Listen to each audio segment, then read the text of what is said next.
What is going on, gentlemen and lady? I say lady because my beautiful girlfriend Alexandra is going to be watching this at some point, so hey babe.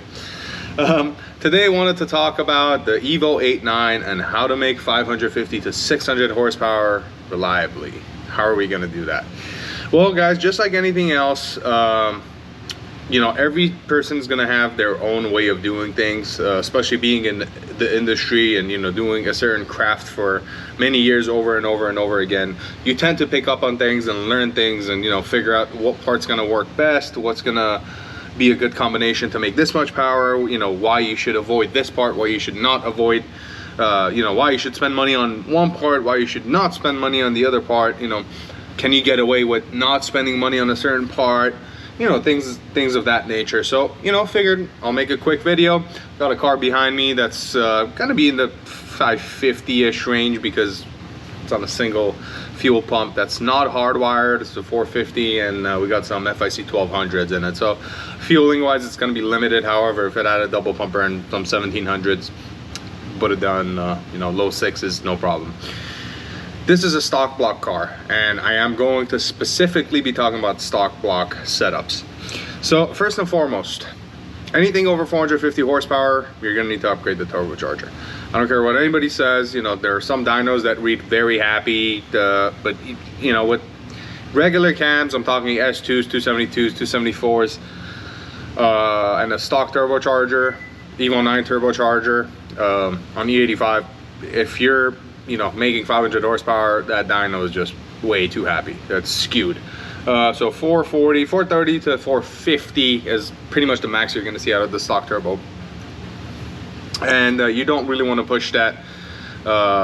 You know, we've tried pushing, you know, the Evo 9 turbo 35, 36 pounds, but it just does not make power. It's just, you know, at that point it's so inefficient, it's so back pressure heavy that, you know, you're, you know, inverting more heat back inside the actual cylinder than you are actually cramming boost in it. So turbo upgrades, FP seems to be, you know, one of the biggest names, with very good reason. You know, the failure rate on an FP is very, very low. I've only had one unit fail, and that was my own fault, over speed condition, and we were back pressure heavy on that thing. So other than that, never had an FP fail. There's the FP green, there's the FP red, the HTA 71, the Zephyr, there's the black, and of course there's the zero being a 62 millimeter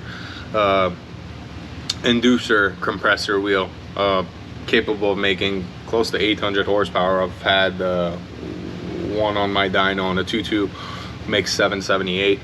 So, you know, very, very impressive turbocharger for a stock frame turbocharger. I mean, it is a bolt-on turbocharger. And then we can also talk about the turbine housing options. So used to be the MHI housing, which was a divided Mitsubishi housing, great for spool. However, now FP makes the stainless steel HTZ housing, which is undivided, which, you know, granted you are going to give up a little bit of spool, but you're going to gain top and power, and you're gonna shift your power band to the right, which is very important because the later that torque hits, the safer those rods are gonna be. I'm sure a lot of people have heard that 400 foot-pound, you know, torque number, that, you know, you don't want to exceed that number on the stock block. While that is true in some instances, it's more so with smaller turbochargers, because you can actually by quite a big margin overstep that torque boundary, as long as it's not, you know, occurring super low on the RPMs. And again, the reason for that is that peak torque, if it's at lower RPM, you know, that's a lot of stress on the rod. So you can pinch those rods, you know, you can pull the bolt super easily. You know, if you're making over 400 foot-pounds of torque at, let's say, 3,800 RPM, versus if you're making it at, you know, 6,000, 6,500 RPM, it's not nearly as detrimental to the engine and as demanding on the connecting rods. So that's one thing. Second thing is obviously camshafts. When it comes to camshafts, my go-to choice has been the GSCs now for a very long time. So we do S2s for, you know, up until 550, 580, even 600 horsepower. Again, depending on the turbocharger combination. And then anything past that, we do S3s. Again, this is something that you can, of course, mix and match, but you know, it's not exactly ideal to, you know, install S3s on a stock turbocharger, just like it's not ideal to have S1s on a FP0. So with that being said, this car over here has an AGT Arc Canary 62mm dual ball bearing turbocharger. I have made 637 on the Evo 10 unit, and I'm pretty sure the 8.9 unit's gonna make even more power. S2, so 274 duration camshafts, you know, awesome cams. Love these. They're billet camshafts as well. Another thing that you always want to make sure you do is you want to make sure the car is properly maintained. You know, if we're going to be zinging this thing to 8200 RPM constantly on the dyno, and the customer is going to be doing the same thing on the street, you want to make sure the timing components are all up to date, everything's done. You know, we have a brand new water pump, we have a brand new timing belt, balance shaft belt, you know, very important things. And all the pulleys and stuff, hydraulic tensioner, all that stuff is new, because if one of those components fails, you're going to have a catastrophic failure. Before you can make power, you need to make sure the car is at absolutely tip-top condition, okay? You can't just, you know, throw parts at a car if you haven't maintained it and, you know, you haven't changed your, you know, 530 oil in, you know, 2 years, and the oil is acting like a, you know, 15 weight oil. So, you know, maintenance is key. I'm not gonna get too deep in maintenance right now, but just know that before you do any of these modifications, you wanna make sure your maintenance is done. This car also has one of our stage 2 cylinder heads, which is hand pocket ported by us. GSA 5041 springs, which are about 95 pounds of seat pressure on the intake valve. Pretty much 99% of the people that are going to be modding their Evos are going to be okay with these springs, so you don't need to, you know, go to anything more crazy like the conicals, the 5058s, or, you know, the Kigley high pressure or race only springs. One thing I like to incorporate in every single build is this HLA. And the reason we do that is because the cylinder head has a tendency to dump the oil pressure that the you know, oil pump makes into the head. So obviously, you know, the oil gets pressurized through the pump gears against the housing, through the galleys, and you know, feeds the main journals, the rod journals, and you know, some of that oil is being bled from the side of the bearings, and obviously the oil also has to make it up to the head, to the camshaft, to the lifters, so everything can be lubricated. However, if you have the stock lash adjuster unit, HLA unit, it tends to dump all the pressure that the, you know, all the pressure that does not get used essentially by the bearings is being dumped into the cylinder head. So whenever you have this, it gets limited to 15 psi of oil pressure, which is more than sufficient to, you know, lubricate your lifters, and that's also going to splash lubricate the camshaft. So that's very important. You want to keep the oil where it belongs, in the pan, so, you know, the oil pump does not starve at high RPMs, or whenever you're taking the corner at a high RPM, or, you know, whatever the case may be. The other thing is fuel. So what injectors do I recommend? I love using ID injectors because of the stainless steel internals now, especially with the 1050Xs, 1300X Xs, 1700Xs, and the 2600Xs.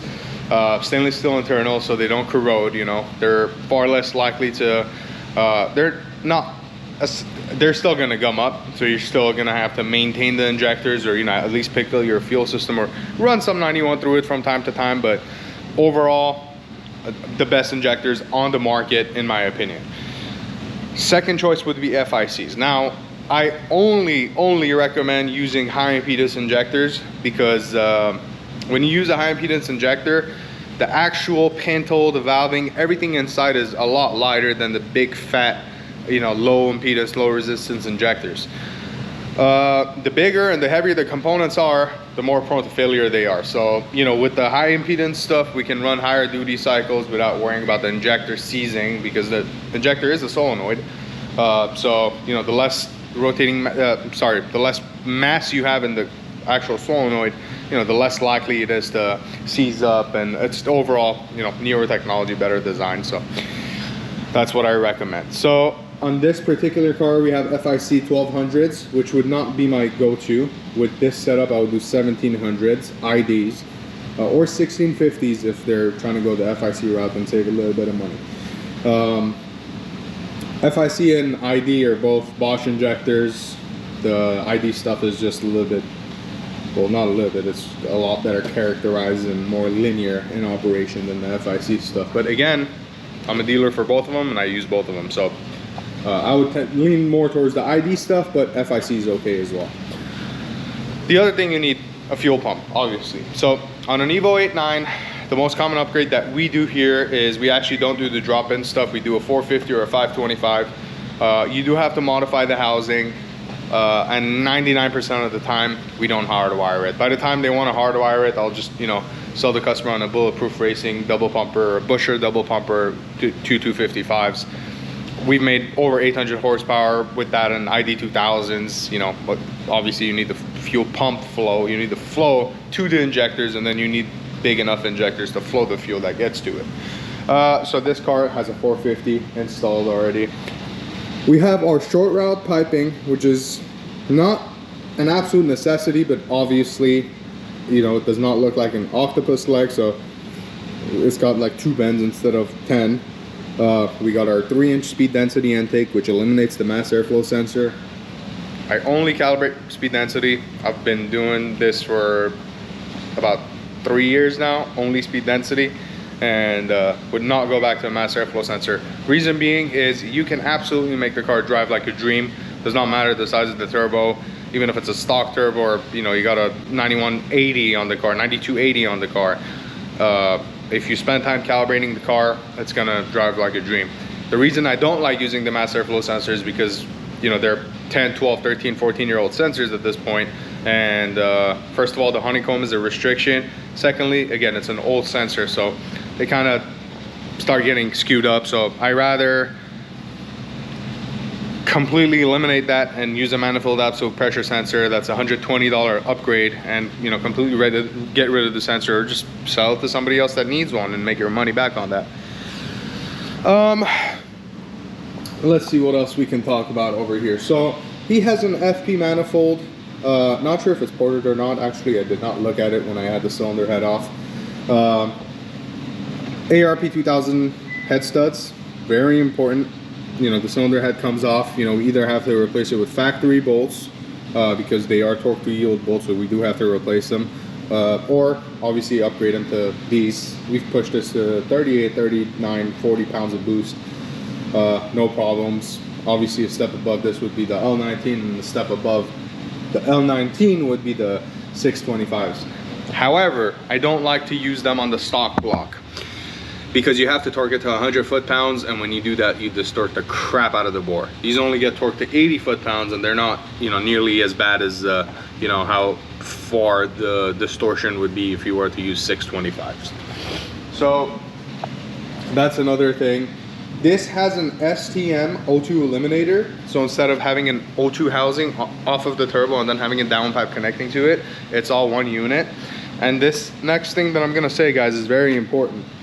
That wastegate dump that you see that does not recirculate, that's worth power, okay? Now it's worth power because it reduces back pressure. Whenever the wastegate actually opens, it can channel the exhaust gases out and not actually create restriction in the actual exhaust stream itself. So when you separate the two, you tend to have a lot better boost control, first of all. Back pressure, again, gets reduced, which is a big key. You know, sometimes on, you know, big power setups, it's, you know, worth 20, 30 horsepower by just going from a recirc to a dump. So that's very important. And obviously, after all that is said and done, the actual exhaust past the downpipe, you want something nice, a 3-inch exhaust would do the trick. So we also have STM mini battery kit here. This is not required, you know, unless you are running a short route intercooler piping kit, which ours is a short route, and this is a 3-inch, by the way. We got a fuel pressure regulator, kind of important around this power level, because, you know, we usually set it at 43.5 pounds of base pressure, or 45 pounds of base pressure. However, if we're running out of injector, we can bump it up to 60, 65 and make the extra 20 horsepower on these, you know, smaller injectors without having to upgrade it. So not a bad upgrade, and of course it's, you know, more reliable than the factory unit because it does have a more sturdy diaphragm. So great upgrade to have. Aside from that, the other things that you obviously need to take care of is you need to have a clutch that's going to hold the additional torque the vehicle is going to make. So for instance, this car had a stock clutch and it has 100,000 miles. If we're making 410 foot-pounds of torque with that tired clutch, which was completely worn by the way, it's going to slip on the dyno. So the customer has to pay for tuning again. The customer has to pay, you know, to pull the transmission. You know, you do all this work, and you know, you never want to skimp on maintenance items. A clutch is a maintenance item, although you can upgrade it, you know, just like you can upgrade your timing belt on HKS, let's say, which we never do because the Evo 9 carbon Kevlar belt is, you know, tried and true. I've zinged it up to 10 grand with my own car, so you guys get what I'm saying. You know, you got to make sure all that stuff is in line, taken care of before, you know, you pay for a dyno session. Because if a customer comes to me and I have the car on the dyno, I'm at least charging you for a one map if, you know, we get on, you know, I'm dialing in the car and it starts slipping. Just things that you have to be careful and wary about before, you know, you bring your car for a dyno session. Aside from that, another important thing that you kind of want to implement in any build that makes over 500 horsepower is a catch can, okay? Even with the stock motor, you tend to produce a lot of blow-by. The more boost, you know, you run, the more inevitably blow-by you're gonna have past the rings. So the more blow-by you have, obviously, the more crankcase pressure you have, and if you can't get rid of that, pistons are fighting that whenever, you know, they're on the power stroke. So you tend to reduce power if you have a lot of blow-by in the crankcase. So what do? Get a catch can. So I love using the STM units. Not sure if you guys can see that. I use these religiously. I order probably 3 to 4 of these a month. Just got 2 of them this week. And we just, you know, we can get it from the valve cover. So use the 2 ports of the valve cover, or use all 3 ports, which is the best way to do it. And the 3rd port would be balance shaft inspection port, because it's directly from the block. So it's, you know, not the actual crankcase pressure that makes its way up all the way, you know, in the, you know, in the valve cover area, cylinder head, where you're actually directly from the block, you're venting it. These catch cans will fill up. That's just the way the 4G63 design is, and you know, it's kind of inevitable no matter if you have gas ported rings, gas ported pistons, the combination of both, you know, how tight you build it, you're gonna have blow by at high boost levels. So again, that's another important thing to take note of. Aside from that, there's not much to a 4G63 to make power, guys. Again, just make sure the car is well maintained. Very important. The maintenance part is extremely important.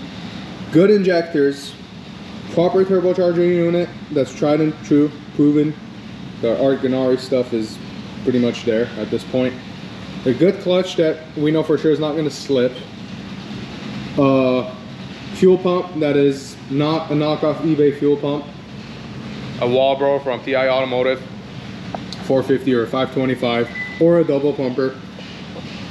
Maintain, like I said, you know, make sure your spark plugs are new. That's another thing. Every single car that tends to, you know, pull in here has spark plugs that are older than the car for some reason. Gap properly, you know, the ignition system, even if you have a stock ignition coil on, you know, coil setup, if you gap them down properly, you know, you can push a lot of boost through them. So, you know, stuff like that, that's gonna actually avoid, you know, downtime on the dyno and save you money. So yeah, just wanted to do a quick walk around and kind of talk about, you know, the build recipe of a 500 plus horsepower Evo 8.9. If you guys like videos like this, give it a thumbs up. Please subscribe. You know, let me know what you think about this video in the comments. If you guys have any other questions, please let me know. I know this wasn't super detailed, but this was just kind of a generic, you know, how to reach your goal. Obviously we're not talking about suspension stuff, we're not talking about anything driveline related, we're just talking about what mods we're doing to, you know, make the power that we're going to be making. I assume this car is going to make close to 550, and we'll see. We'll probably do a dyno video. Another thing that I want to do is I want to do a back-to-back comparison with the catch can hooked up and the catch can not hooked up. So I want to see what kind of power it puts down. Like let's say I'll have his valve covers actually at powder coating, so I'm using a spare valve cover that I had here. I'll use the spare one.